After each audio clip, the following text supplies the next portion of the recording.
दुनिया moral stories Hindi में। ब्रह्मांड की सबसे फलदायी तिथि सफला एकादशी में आपका स्वागत है। सफला यानी सफलता देने वाली एकादशी। यह व्रत हर कार्य में सिद्धि देता है। आज हम उस राजा की कथा सुनेंगे जिसे इस व्रत से राज सिंहासन वापस मिला था। लेकिन कथा से पहले जान लें सफला एकादशी व्रत का महत्व। यह व्रत सभी मनोकामनाओं को पूरा करता है। इस दिन भगवान नारायण की पूजा का विशेष विधान है। उन्हें नारियल, सुपारी और फल अर्पित करें। गरीबों को फल और कंबल दान करना परम पुण्यकारी है। पूरी रात जागरण करें और विष्णु सहस्त्र नाम का पाठ करें।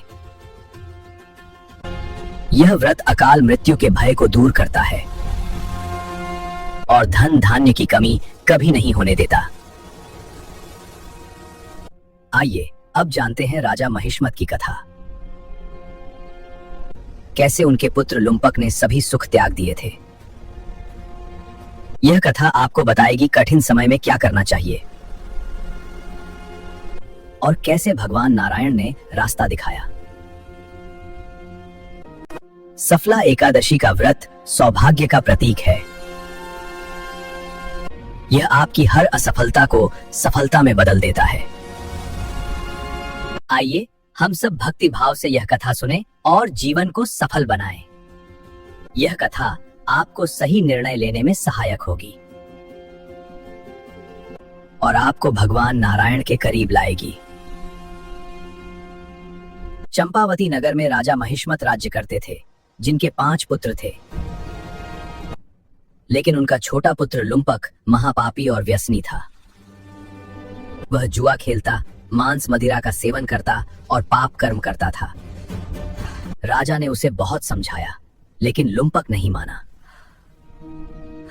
वह गुस्सा दिया। तब राजा ने दुखी होकर उसे राजभवन से निकाल दिया।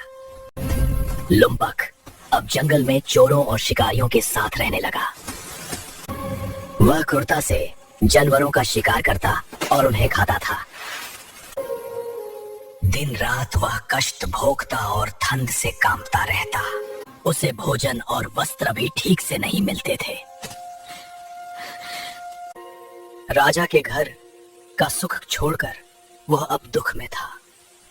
जब पौष मास आया तो ठंड और बढ़ गई। एक दिन रात को वह ठंड से बेहोश हो गया। लेकिन उसे होश आया जब सूर्य उदय हो रहा था। उस दिन जंगल में उसे शिकार नहीं मिला।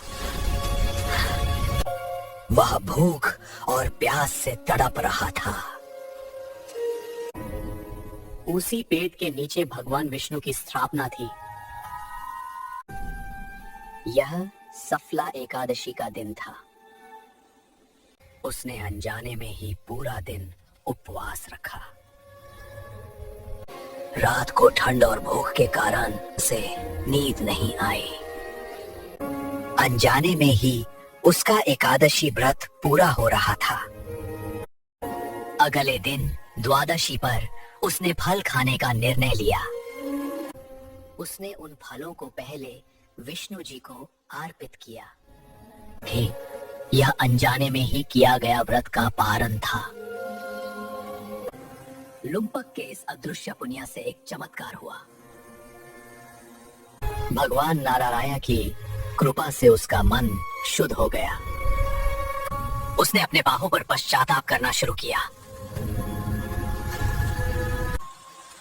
तभी उसके सामने एक अश्व आकर रुका। यह घोड़ा उसके पिताजी ने भेजा था।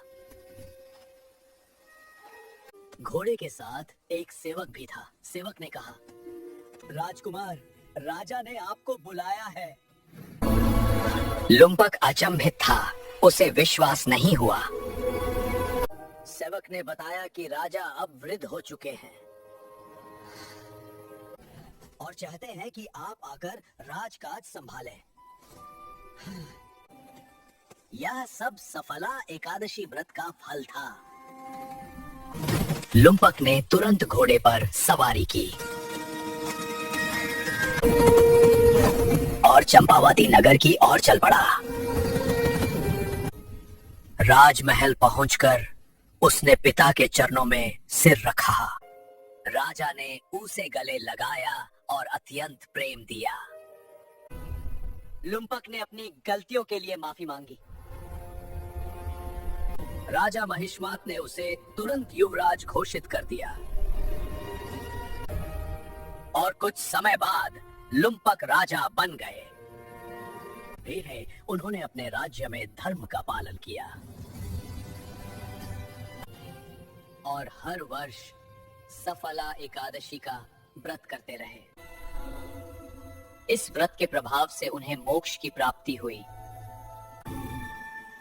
सफला एकादशी की कथा पाप से मुक्ति का मार्ग है। यह बताती है पश्चाताप से बड़ा कोई दान नहीं। और भगवान नारायण अपने भक्तों को कभी नहीं छोड़ते। सच्चे मन से की गई प्रार्थना कभी खाली नहीं जाती। Thank you for watching. Bye bye. अब मिलते हैं अगले वीडियो में। ऐसे ही वीडियो देखने के लिए वीडियो को लाइक कीजिए, सब्सक्राइब कीजिए और शेयर कीजिए।